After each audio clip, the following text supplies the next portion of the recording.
Lucas Kapitulo 8. At nangyari, pagkatapos ng kaunting panahon, na siya'y naglalakad sa mga bayan at mga nayon, na ipinangangaral at dinadala ang mabubuting balita ng kaharian ng Diyos, at kasama niya ang 12.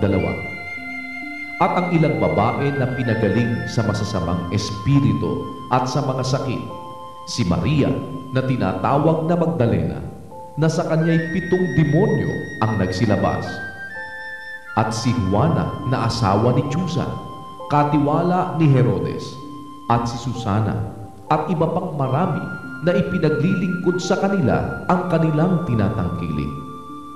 At nang magkatipon ang malaking karamihang tao at ang mga mula sa bawat bayan na nagsadya sa kanya, ay nagsalita siya sa pamamagitan ng isang talinghaga. Ang mga hasik ay yumaon upang maghasik ng kanyang binhi, at sa kanyang paghahasik, ang ilan ay nangahulog sa tabi ng daan at napagyapakan, at ito'y kinain ng mga ibon sa langit. At ang iba'y nahulog sa batuhan, at pagsibol ay natuyo sapagkat walang halumigmig. At ang iba'y nahulog sa mga dawagan, at tumubong kasama ang mga dawag, at yaoy ininis.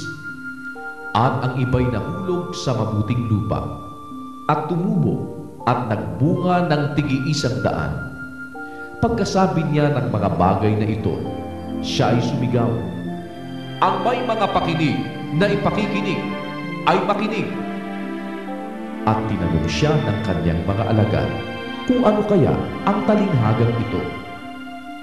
At sinabi niya, "Sa inyo'y ipinagkaloob ang mga kaalam ng mga hiwaga ng kaharian ng Diyos, datapwat sa mga ibay sa mga talinghaga, upang kung magsitingin ay huwag silang mga kakita, at mga karinig ay huwag silang mga kaunawa." Ito ang talinghaga. Ang binhi ay ang salita ng Diyos, at ang mga sa tabi ng daan ay ang nangakinig. Kung magkagayoy, dumarating ang diablo at inaalis ang salita sa kanilang puso, upang huwag silang magsisampalataya at mangaligtas. At ang mga sa batuhan ay yaong mga pagkarinig ay tinatanggap na may galak ang salita, at ang mga ito'y walang ugat, na sila sa sandaling panahoy nagsisisampalataya, at sa panahon ng tukso ay nagsisihiwalay. At ang nahulog sa dawagan ay ito ang nangakinig, at samantalang sila'y nagsisiyaon sa kanilang lakad, ay iniini sila ng mga pagsusumakit at mga kayamanan at mga kalayawan sa buhay na ito, at hindi na nagbubunga ng kasakdalan. At ang sa mabuting lupa ay ang mga pusong timtiman at mabuti, na iniingatan ang salita pagkarinig, at nangbubungang may pagtitiis. At walang taong pagkapaningas niya ng ilawan ay tinatakpan ng isang banga, o inilalagay kaya ito sa ilalim ng isang higaan, kundi inilalagay ito sa talagang lalagyan, upang makita ng nagsisipasok ang ilaw, sapagkat walang bagay na natatago na di mahahayag, o walang lihim na di makikilala at mapapasaliwanag. Ingatan ninyo kung paano ang inyong pakikinig, sapagkat sino mang mayroon ay bibigyan, at ang sino mang wala, pati ng inaakala niyang nasa kanya, ay aalisin.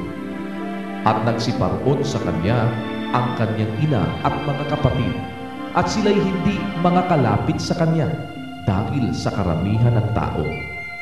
At may nagsabi sa kanya, "Nangakatayo sa labas ang iyong ina at iyong mga kapatid, na ibig nilang makita ka."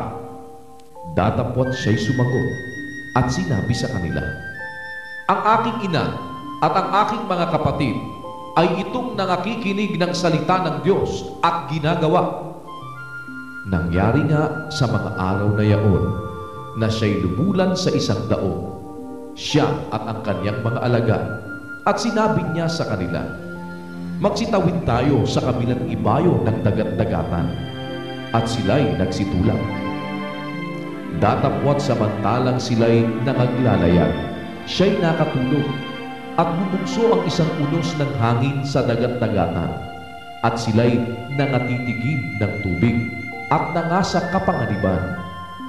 At sila'y nangagsilapit sa kanya, at siya'y ginising na nangagsasabi, "Guro, Guro, tayo'y mga mamatay." At siya'y gumising, at sinaway ang hangin at ang galit ng tubig, at nangagsitigil at humusay ang panahon. At sinabi niya sa kanila, "Saan naroon ang inyong pananampalataya?" At palibhasa'y nakatakot sila'y nagsipang gilalas na sinasabi ng isa sa iba, "Sino nga ito na siya'y naguutos maging sa hangin at sa tubig, at siya'y tinataliman niya?" At sila'y nagsidating sa lupain ng mga Gadareno na nasa tapat ng Galilea. At pagkalunsad niya sa lupa, siya'y sinalubong ng isang lalaking galing sa bayan na may mga demonyo, at malaong panahon na hindi siya nagdaramit at hindi tumatahan sa bahay, kundi sa mga libingan. At nang makita niya si Jesus, siya'y sumigaw at nagpatira pa sa harap niya, at sinabi ng malakas na tinig, "Ano ang pakialam ko sa iyo, Jesus? Ikaw na anak ng Diyos na kataas-taasan. Ipinamamanhig ko sa iyo na huwag mo akong pahirapan." Sapagkat ipinag-utos niya sa karumal-dumal na espiritu na lumabas sa tao, sapagkat madalas siyang inaalihan, at siya'y binabantayan at gapos ng mga tanikala at mga damal. At pagka pinapatid ang gapos ay siya'y itinataboy ng demonyo sa mga ilang. At tinanong siya ni Jesus, "Ano ang pangalan mo?" At sinabi niya, "Pulutong," sapagkat maraming demonyo ang nagsipasok sa kanya. At ipinamamanhig nila sa kanya na huwag silang paparoonin sa kalalim-laliman. Doon nga'y may isang kawan ng maraming baboy na nagsisipang inain sa bundok, at ipinamanhig nila sa kanya na pabayaang sila'y magsipasok sa mga yaon, at sila'y pinahintulutan niya. At nagsilabas ang mga demonyo sa tao, at nagsipasok sa mga baboy, at ang kawan ay napadaluhong sa bangin hanggang sa dagat-dagatan, at nangalunod. At nang makita ng nagsisipag-alaga ng mga yaon ang nangyari, ay nagsitakas at isinaysay sa bayan at sa bukid. At sila'y nagsilabas upang makita ang nangyari, at nagsilapit sila kay Jesus, at kanilang naratnan sa paanan ni Jesus ang taong nilabasan ng mga demonyo, na nakaupo, may pananamit at matino ang kanyang bait, at sila'y nakatakot. At sa kanila'y isinaysay ng nakakakita kung paanong pinagaling ang inaalihan ng mga demonyo. At ipinamanhig sa kanya ng lahat ng mga tao sa palibot-libot ng lupain ng mga Gadareno na siya'y umalis sa kanila, sapagkat sila'y napipigilan ng malaking takot, at siya'y lumulat sa daong at nagbalik. Datapwat namanhig sa kanya ang taong nilabasan ng mga demonyo, na siya'y ipagsama niya.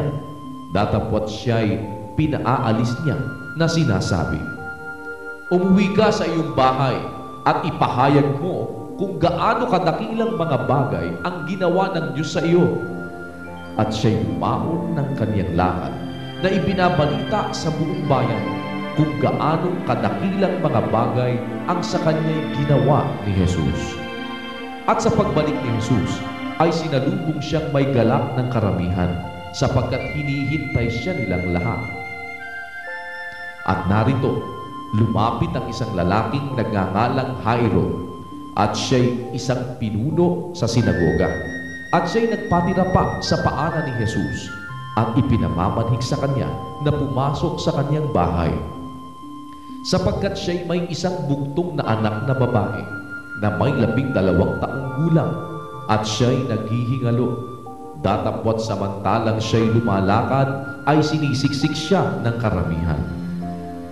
At isang babae na may 12 taon nang inaagasan na ginugol sa mga manggagamot ang lahat niyang pagkabuhay at sino may walang makapagpagaling sa kanya, ay lumapit sa kanyang likuran at hinipo ang laylayan ng kanyang damit at pagdakay naampat ang kanyang agas. At sinabi ni Jesus, "Sino ang humipo sa akin?" At nang tumatanggi ang lahat, ay sinabi ni Pedro at ng mga kasamahan niya, "Guro, iniipit ka at sinisiksik ka ng karamihan." Tatapwat sinabi ni Jesus, "May humipo sa akin, sapagkat naramdaman ko na may umalis na bisa sa akin." At nang makita ng babae na siya'y hindi nalingid, ay lumapit siya na nangangatal at nagpatira pa sa harapan niya, na isinasaysay sa harapan ng buong bayan ang dahil kung bakit siya'y hinipo niya at kung paano gumaling siya kapag daka. At sinabi niya sa kanya, "Anak, pinagaling ka ng iyong pananampalataya. Yumaon kang payapa." Samantalang nagsasalita pa siya, ay dumating ang isa na mula sa bahay ng pinuno sa sinagoga na nagsasabi, "Patay na ang anak mong babae. Huwag mong pagabangin ang guro." Datapwat nang marinig ito ni Jesus, ay sumagot sa kanya, "Huwag kang matakot. Manampalataya ka lamang at siya'y gagaling." At nang dumating siya sa bahay, ay hindi niya ipinahintulot na pumasok na kasama niya ang sinumang tao, maliban na kay Pedro at kay Juan at kay Santiago at ang ama ng dalaga at ang ina nito. At tumatangis ang lahat at pinananambitanan ang dalaga.